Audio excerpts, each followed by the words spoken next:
दोस्तों हम इस वीडियो में देखेंगे इंट्यूबेशन इक्विपमेंट कौन कौन से लगते हैं, प्रिपरेशंस क्या क्या होती है, उनके नेम्स और यूजेस। जो सबसे पहले है, इंट्यूबेशन से पहले कुछ चीज़ें देख लेनी चाहिए। सबसे पहले जो है loaded syringes of injection atropine, adrenaline और मेफेंटेनमिन। ये दोनों मेडिसिन ब्रेडिकार्डिया अगर हो जाए पेशेंट को उसलिए यूज़ करते हैं, और मेफेंटेनमिन इसलिए यूज़ करते हैं अगर पेशेंट हाइपरटेंशन हो जाए, लो ब्लड प्रेशर हो जाए, बीपी फॉल हो जाए, तब इसका यूज़ करते हैं।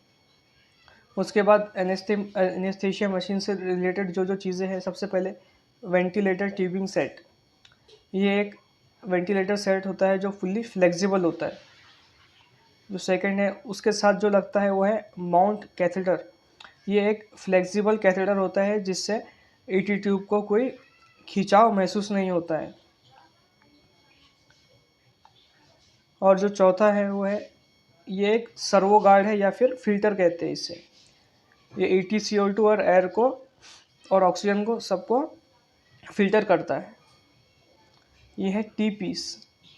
जब भी पेशेंट एक्सटूबेट हो जाए, प्रोसीजर ख़त्म हो जाए, तब स्पॉन्टेनियस ट्रायल के लिए इसका यूज़ करते हैं, या फिर जिन पेशेंट्स को ट्रैकिस्टोमी करते हैं उनको ये लगाकर शिफ्ट करते हैं।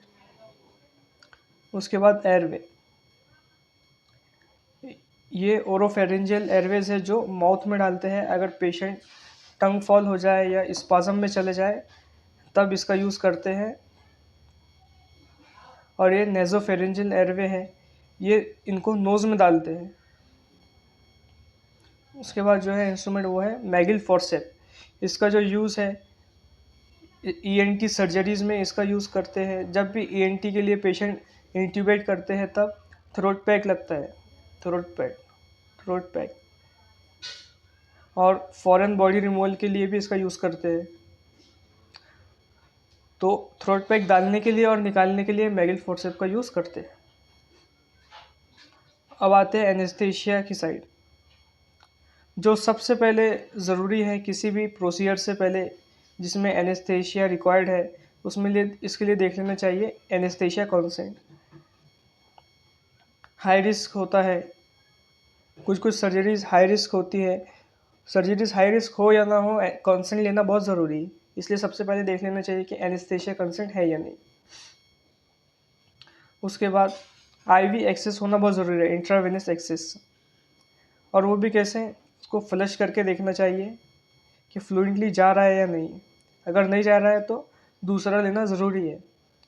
अगर कोई बड़ी सर्जरी है जिसमें ब्लड लॉस हो सकता है तो सेंट्रल लाइन भी डालनी चाहिए। ये क्या होता है, ये इंट्राजुगुलर वेन या फिर जो बड़ी आर्टरी वेन्स होती है हमारी शोल्डर के पास, वहाँ पर डाले जाते हैं। जो मोस्टली डाला जाता है वो IJV, इंट्राजुगुलर वेन। उसके बाद एक लैरिंगोस्कोप। ये लैरिंगोस्कोप कैसे होनी चाहिए, स्ट्रेट होने चाहिए, कोई जिगली पार्ट नहीं होना चाहिए इसमें, लाइट ब्लिंकिंग नहीं करना चाहिए, इसलिए खोल बंद करके देखना चाहिए। और ये जो है मैकिन्टोश है जो अडल्ट्स में यूज़ करते हैं। और लॉक्स जेली, कुछ हॉस्पिटल में ऐसा होता है कि ईटी ट्यूब के कफ पर ये लगाया जाता है ताकि कोई इन्फ्लेमेशन ना हो या पेन ना हो पेशेंट को एक्सटूबेट करने के बाद। और 10 cc सिरिंज इसलिए क्योंकि ट्यूब ईटी ट्यूब के कफ को इन्फ्लेट और डिफ्लेट करने के लिए इसका यूज़ रहता है। इसको एड सीरीज भी बोलते हैं। उसके बाद एक एमो बैग। अगर इलेक्ट्रिसिटी ना हो या फिर मशीन के अंदर कोई टेक्निकल एरर आ जाए, इसलिए इस एमो बैग का होना बहुत ज़रूरी है। इसका जो फुल फॉर्म है दोस्तों है आर्टिफिशियल मैनुअल ब्रीथिंग यूनिट। और उसके बाद उसी के साथ डिफरेंट साइज़ के मास्क होने चाहिए, जैसे न्यूनेट्स के लिए, पेडियाट्रिक पेशेंट्स के लिए, न्यूबॉर्न्स के लिए, ये सब होने चाहिए। उसके बाद बूजी। ये जो इलास्टिक बूजी है इसका क्या यूज़ करते हैं दोस्तों, इंडोट्रैकियल मतलब ट्रैकिया में अगर ट्रैकिया ना दिखाई दे या फिर डिफ़िकल्ट इंट्यूबेशन हो तब पहले बूजी को डालते हैं, फिर बूजी के ऊपर से ईटी ट्यूब को डालते हैं। सेम ये भी एक स्टाइलेट है, ये इसकी है, स्टील की होती है, और ये भी एक स्टील की स्टाइलेट है। और जो स्टील के स्टाइलेट्स होते हैं, इससे क्या करते हैं कि ईटी ट्यूब की शेप ही चेंज कर देते हैं मोस्टली। उसके बाद कैपनोमीटर, कैपनोमीटर में कैपनोग्राफी दिखाई जाती है,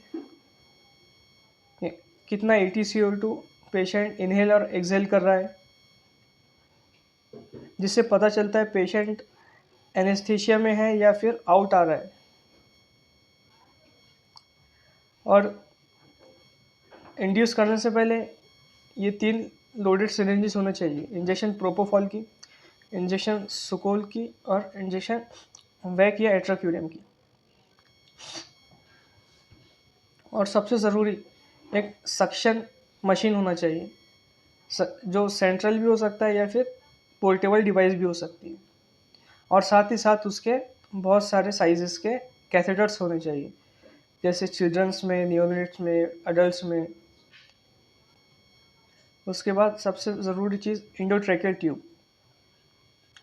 दोस्तों ये जो कफ है और ये इन्फ्लेटिंग लाइन है, यहाँ से 10 cc से एयर फिल करते हैं, जिसमें कफ फूलता है और फिक्स हो जाता है। इसकी बहुत सारी वैराइटीज़ आती है, जैसे अगर माउथ से करना है तो ये दोनों ट्यूब्स का इस्तेमाल करते हैं, और अगर नज़ल से करना है यानी नाक से करना है तो इन दोनों ट्यूब्स का यूज़ करते हैं।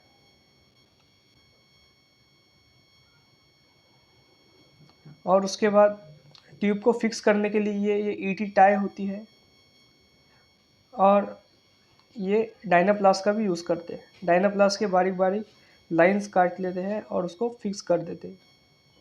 उसके बाद स्टेथोस्कोप,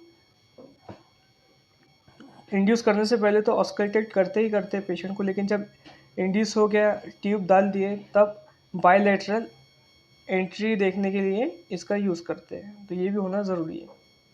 उसके बाद ट्रैकियोस्टोमी ट्यूब, अगर इंट्यूबेशन बहुत डिफ़िकल्ट है तो इमरजेंसी ट्रैकियोस्टोमी की नीड पड़ सकती है, इसलिए ये ट्यूब साइजेस के साथ होना चाहिए। उसके बाद लेरेंजियल मास्क,